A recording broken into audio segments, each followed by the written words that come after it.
Hola, ¿qué tal? ¿Cómo están? Bienvenidas y bienvenidos a otro video de su curso de habilidades profesionales.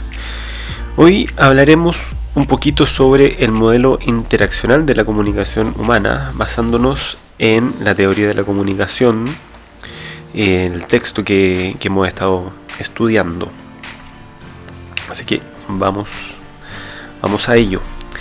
A ver, ¿cómo complementamos el modelo de la interacción humana? Y lo vamos a hacer, o por lo menos lo hacen estos autores, desde la teoría general de los sistemas, ¿sí? Y se entiende entonces la comunicación como una interacción. Entonces dice, cabe considerar la interacción como un sistema, y la teoría de los sistemas generales permite comprender la naturaleza de los sistemas interaccionales. Ellos refieren que el isomorfismo que hemos mencionado es el resultado del hecho de que en ciertos casos es posible aplicar abstracciones y modelos conceptuales correspondientes a fenómenos distintos. Es sólo desde ese ángulo que se aplicarán las leyes de sistemas. Ello no significa que los sistemas físicos y los organismos y las sociedades sean la misma cosa. Que en el fondo lo que están tratando de explicar con estas palabras es que si bien se puede aplicar la teoría general de sistemas a los sistemas humanos o a los sistemas de interacciones humanos como las sociedades, las familias o los grupos, no quiere decir que necesariamente un sistema computacional o un sistema biológico sea lo mismo que un sistema social. Bien, entonces, guardando esa proporción, ellos tienen esta precaución epistémica, ¿cierto? Entonces, cabe la pregunta, ¿qué es un sistema? Entonces, y vamos a encontrar la definición en este capítulo del libro. Entonces, un sistema es un conjunto de objetos, así como de relaciones entre estos objetos y entre sus atributos, entre los atributos del objeto, en el que los objetos son componentes o parte del sistema, ¿sí? Y los atributos son las propiedades de los objetos y las relaciones mantienen unido al sistema, ¿sí? Como podemos ver en esta imagen que tenemos acá, un sistema entonces está compuesto por objetos y a su vez por subsistemas, y vamos a ver más adelante que este sistema es parte de un sistema mayor o suprasistema. Desde esta perspectiva, lo importante aquí no es el contenido de la comunicación per se, sino que exactamente el aspecto relacional o conativo de la comunicación humana. El medio ambiente y sus sistemas. A ver, para un sistema dado, el medio, ¿sí? Aquí tenemos entonces un sistema. El medio es el conjunto de todos los objetos cuyos atributos, al cambiar, afectan al sistema, y también aquellos objetos cuyos atributos son modificados, ¿sí? La salida o output, son modificados por la conducta del sistema, es decir, un ambiente externo o suprasistema, ¿ya? U otro sistema. Bien, es decir, un sistema puede pertenecer, ¿cierto?, a un suprasistema, o este suprasistema o ambiente externo es el contexto para este sistema. Y aquí vamos a agregar dos conceptos que son interesantes: el de entrada o input de información, energía y recursos, ¿sí? Y por otra parte, la salida o output, que puede ser salida de información, energía, recursos, ¿cierto? Recuerden que la conducta también es entendida como información. Bien, vamos a encontrar también por ahí una discusión sobre los sistemas que son abiertos, los que son cerrados, o si un sistema, cuando un sistema ¿cierto? ¿Cuáles son los límites de este sistema? Cuando un subsistema, lo vamos a entender que es como, en qué momento vamos a poder delimitar cuáles son los objetos que están conformando ese sistema o no. Esas preguntas son bien difíciles de responder, efectivamente, porque es muy difícil determinar cuáles son los límites de un sistema, ¿ya? Pero no nos metamos en esa discusión ahora, porque teóricamente estos autores han tratado de resolver eso con el concepto de sistemas cerrados, ¿sí? A ver, dice lo siguiente: los sistemas orgánicos son abiertos, ¿sí? Los seres humanos somos sistemas orgánicos, entendiéndose por ello que intercambian materiales, energías o información con su medio. Un sistema cerrado, si no existe importación o exportación de energía en cualquiera de sus formas, tales como información, calor, materiales físicos, etc. Es decir, un sistema cerrado cuando no existe importación o exportación de comunicación. Por lo tanto, es muy difícil poder encontrar algún sistema en el cual no exista la importación o exportación de energía, ¿sí? Pero sin embargo, esa pregunta para nosotros hoy día, menos mal, no tenemos que responderla, ¿sí? Nosotros nos vamos a quedar con que los sistemas orgánicos son abiertos y los seres humanos somos sistemas orgánicos abiertos porque intercambiamos información, ¿sí? Para terminar con esta frase: y por ende no hay cambio de componentes, siendo un ejemplo de ello una reacción química que tiene lugar en un recipiente aislado y sellado. La verdad es que yo desconozco si es que hay exactamente alguna reacción química que tenga lugar en un recipiente aislado y sellado totalmente, ¿sí? Porque siempre hay algún intercambio de material, energía o información. Así que es muy difícil encontrar algún sistema que sea cerrado. Sin embargo, podemos hacer igual una distinción entre que un ser humano, ¿cierto? Es un sistema, ¿cierto?, en sí mismo, y otro ser humano es otro sistema en sí mismo, así como una familia puede ser un sistema en sí misma y otra familia otro sistema en sí mismo, ¿sí? Reconociéndolos ambos, por supuesto, como sistemas abiertos, ¿ya? Ahora, esto nosotros lo vamos a aplicar a la comunicación, ¿cierto? Entonces, ¿por qué? Porque desde este punto de vista, una comunicación entre dos personas o dos familias, ¿cierto?, o dos sistemas, es un sistema de intercambios entre un emisor y un receptor, ¿cierto?, de un mensaje que es transmitido por medio de un canal, ¿ya?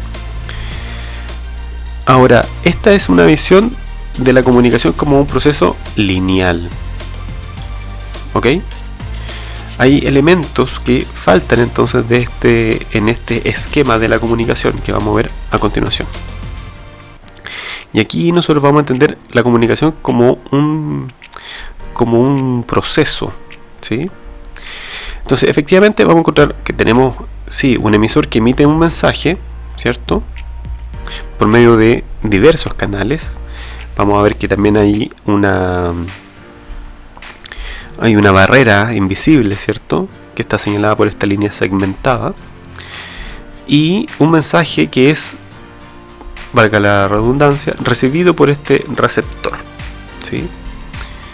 Fíjense que desde ya podemos ver que el mensaje que se emite no necesariamente es el mismo mensaje que se recibe, ¿sí? Y dentro de este sistema o dentro de este modelo nos falta algo, ¿cierto? ¿Qué sería aquello que nos falta? No son las expectativas, sino que es esto que está señalado por esta línea segmentada en color rojizo, que sería la retroalimentación. Bien, efectivamente, la retroalimentación. Como hemos visto, ¿cierto?, en los sistemas anteriores, que tenemos un sistema un poquito más complejo porque está compuesto por al menos dos sistemas: el sistema emisor y el sistema receptor, o la persona emisora y la persona receptora. Y entonces este emisor envía este mensaje por medio de los canales, ¿cierto?, hasta este receptor, quien a su vez, al recibir la información, emite una conducta, ¿cierto?, y esa conducta funciona como información para el emisor quien a su vez con esta información entonces puede reformular sus expectativas o reformular su conducta o reformular la manera de enviar el mensaje, que sería también otra conducta. Y este sistema, el sistema emisor, es al mismo tiempo el contexto o parte del contexto para el sistema receptor, y el receptor o la persona receptora es al mismo tiempo entonces parte del contexto para el sistema emisor. Es decir, en palabras más simples, en ejemplos más simples, cuando estamos conversando con otra persona, la otra persona es parte de nuestro contexto, y el solo hecho de que la persona esté presente ya modifica nuestra conducta o ya modifica nuestra forma de ser, solamente por el hecho de estar, ¿sí?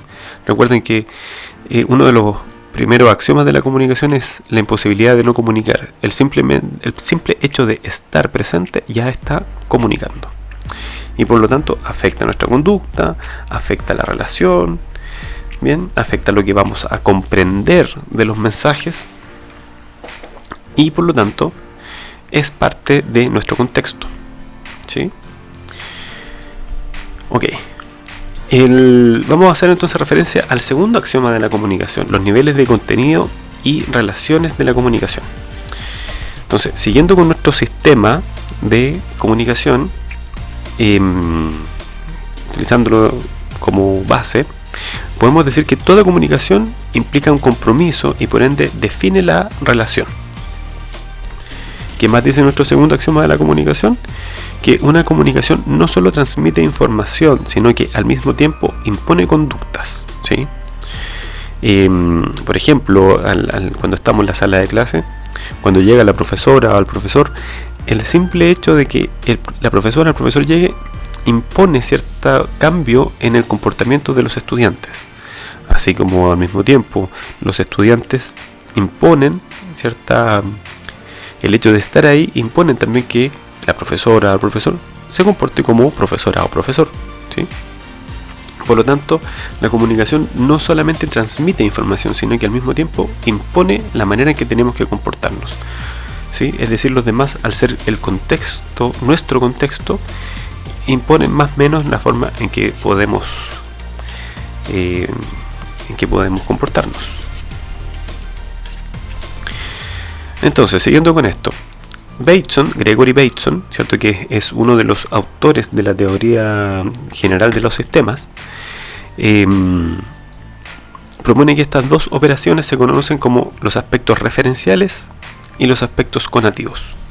¿Sí? El aspecto referencial de un mensaje transmite información y, por ende, en la comunicación humana es sinónimo del contenido del mensaje.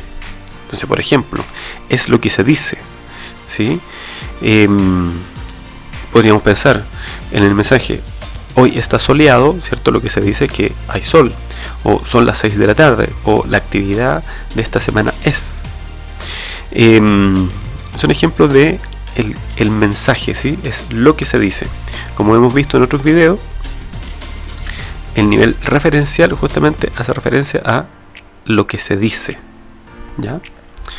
Por su parte, el aspecto conativo se refiere a qué tipos de mensaje deben entenderse qué es, y por ende, en última instancia, habla sobre la relación entre los comunicantes. Por ejemplo, la relación puede ser asimétrica, como en el caso de la relación padre-hijo, jefe-trabajador o colaborador, como se dice ahora, en la relación estudiante-profesor, o en la relación también paciente-terapeuta, ¿sí? Son relaciones que son asimétricas. Y la última frase del ejemplo anterior hace alusión a un nivel asimétrico de relación. Otros ejemplos pueden ser cuando el paciente se justifica, ¿cierto? O cuestiona o no realiza las tareas, por ejemplo en una psicoterapia, ¿cierto? Que estaría hablando de este nivel en la relación, ¿sí? El nivel conativo. Y como hemos visto en otros videos, justamente podríamos ver un ejemplo de asimetría en esta relación, que comúnmente se dice como cuando sentimos que otra persona está como más arriba de nosotros, ¿sí? Como siguiendo la metáfora de algún nivel jerárquico en la relación. Y en el segundo capítulo de la teoría de la comunicación nos encontramos con este ejemplo que yo encuentro que es notable, ¿cierto? Que dice que es un ejercicio que esperemos que puedan resolverlo. Dice: 2 guardias vigilan a un prisionero en una habitación que tiene 2 puertas. El prisionero o la prisionera sabe que una de ellas está cerrada con llave y la otra no, pero no sabe cuál de ellas es la que está abierta.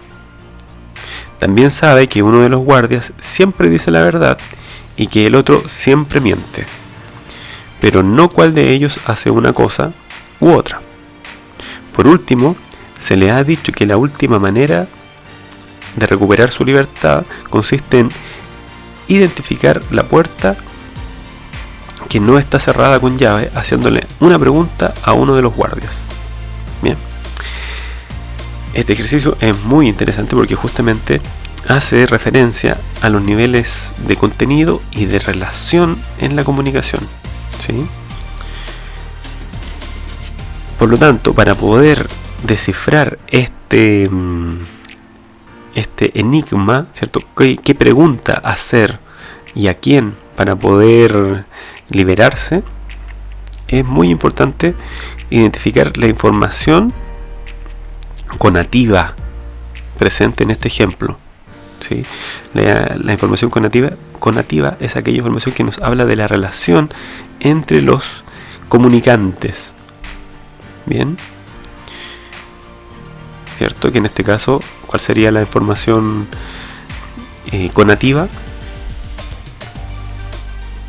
Demos algunos segundos para que traten de identificar la información conativa, ¿cierto?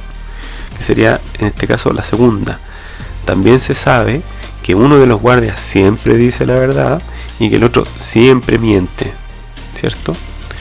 Entonces, con esa información sobre la relación, ¿cierto? O los atributos de estos objetos, que en este caso son los guardias, podemos entonces descifrar y salir de esta cárcel. Para eso, y para poder encontrar la respuesta, les recomiendo leer el capítulo número 2 de la teoría de la comunicación. Bien, esto nos lleva al siguiente punto.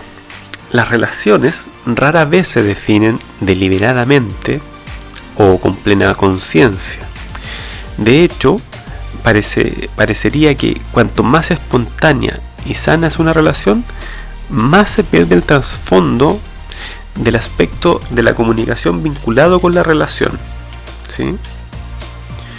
Del mismo modo, las relaciones, entre comillas, enfermas, se caracterizan por una constante lucha acerca de la naturaleza de la relación, mientras que el aspecto de la comunicación vinculado con el contenido se hace cada vez menos importante. ¿Qué quiere decir esto? Que podríamos llamar aquellas relaciones sanas, ¿cierto? Cuando son más espontáneas y cuando no hay una lucha permanente, ¿cierto? Por este trasfondo en la relación vinculado con quien tiene más poder dentro de la relación, ¿cierto? Sin embargo, por otra parte, en las interacciones denominadas más enfermas se caracterizan por una constante lucha acerca de esta naturaleza de la relación, es decir, quién tiene más poder dentro de la relación. Bien, como hemos visto en otros videos, la capacidad para metacomunicarse, es decir, hablar acerca de cómo nos estamos comunicando, cómo nos estamos relacionando en forma adecuada, constituye no solo la condición sine qua non de la comunicación eficaz, sino que también está íntimamente vinculada con el complejo problema concerniente a la percepción del self o sí mismo y de los otros. En este nivel también podemos identificar las paradojas de la comunicación. Por ejemplo, comillas, Los parroquianos que piensan que nuestros mozos son groseros deberían ver al gerente, lo cual, por lo menos en teoría, puede entenderse de dos maneras totalmente distintas, ¿verdad? Por una parte, decir que las personas que asisten a este lugar deberían ver al gerente, ¿cierto? Y quizás informarle de lo grosero que son los mozos. Y la otra, una segunda posible interpretación, quizás también hay más, pero una segunda posible interpretación es que quizás el gerente sea aún más grosero que los mozos, ¿cierto? Por lo tanto, aquí tenemos una paradoja de la comunicación, porque un mismo mensaje puede ser interpretado de más de una manera. Las ambigüedades de este tipo no constituyen las únicas complicaciones posibles que surgen de la estructura de niveles de toda comunicación. Consideremos, por ejemplo, un cartel que dice no preste atención a este cartel. Como veremos, hay un capítulo que habla sobre la comunicación paradójica en la teoría de la comunicación. Las confusiones o contaminaciones entre los niveles de relación y los niveles conativos, o comunicación y metacomunicación, pueden llevar a impases idénticos en su estructura a las famosas paradojas en el campo de la lógica, en el campo de la matemática. Ahora, podemos analizar en este sentido también la comunicación que tenemos a nuestra disposición ahora en tiempos de pandemia. Vamos a utilizar como ejemplo comunicación formal que podemos tomar desde el gobierno, ¿sí? En esta pandemia, ¿cierto? Podemos encontrar mensajes como el que está señalado aquí abajo en amarillo, ¿cierto? Donde el presidente envía un mensaje de tranquilidad a los chilenos porque el país está preparado para la emergencia y además llama a la unidad y a la responsabilidad en la toma de decisiones y no improvisaciones sin análisis, ¿cierto?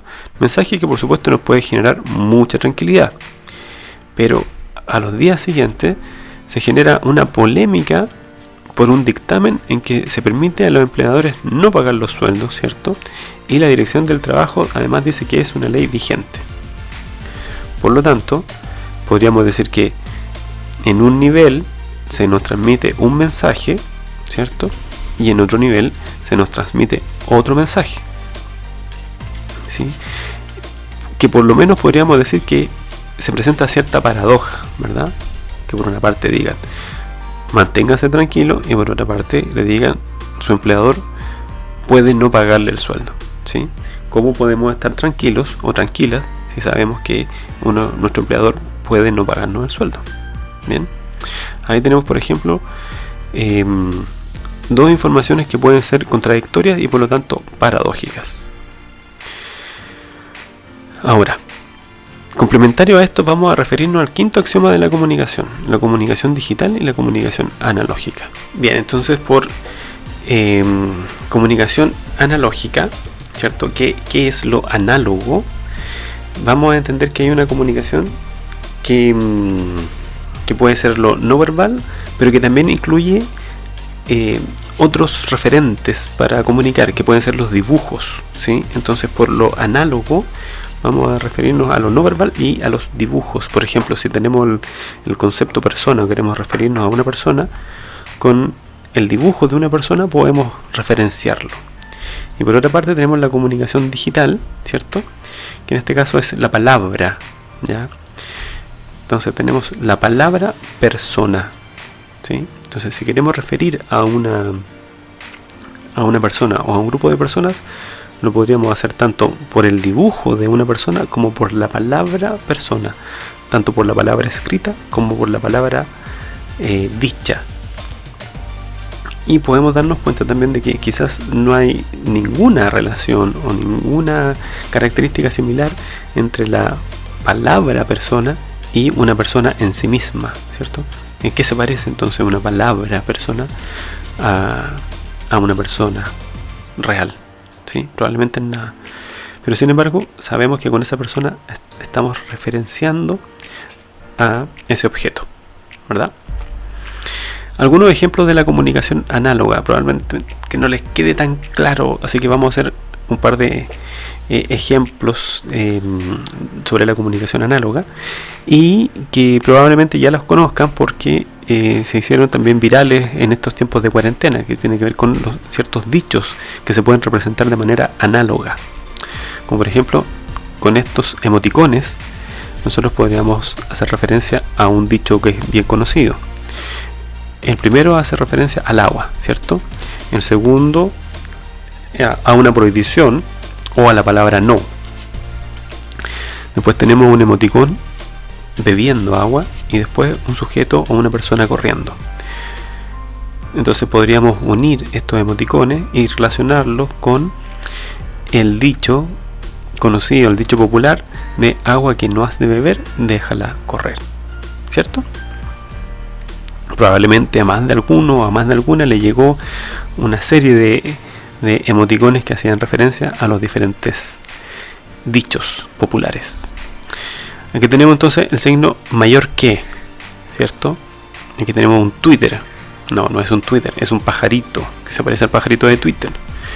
Una mano, el símbolo menor que, luego el 100, y probablemente ya descubrieron cuál es el dicho que estamos haciendo referencia, y podríamos decir: más vale un pájaro en la mano que 100 pájaros volando, ¿verdad? Por lo tanto, tenemos un segundo ejemplo de cómo podemos representar palabras y objetos, ¿cierto?, de manera análoga. Otro ejemplo: camarón que se duerme, se lo lleva la corriente. Vamos a dejar otro para que lo vean, lo hagan ustedes.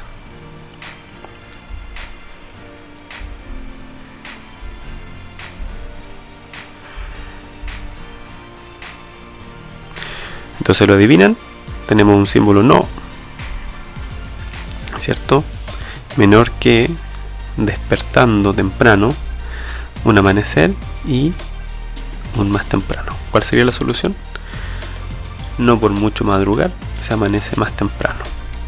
Otro, quizás más conocido.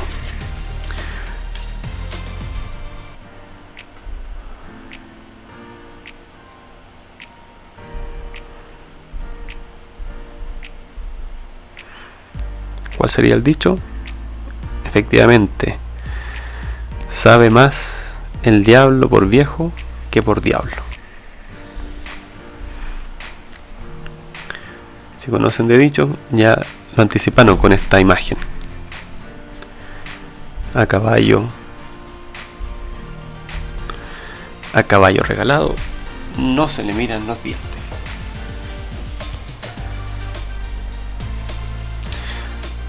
Siguiente, quizás este puede ser un poco más desconocido.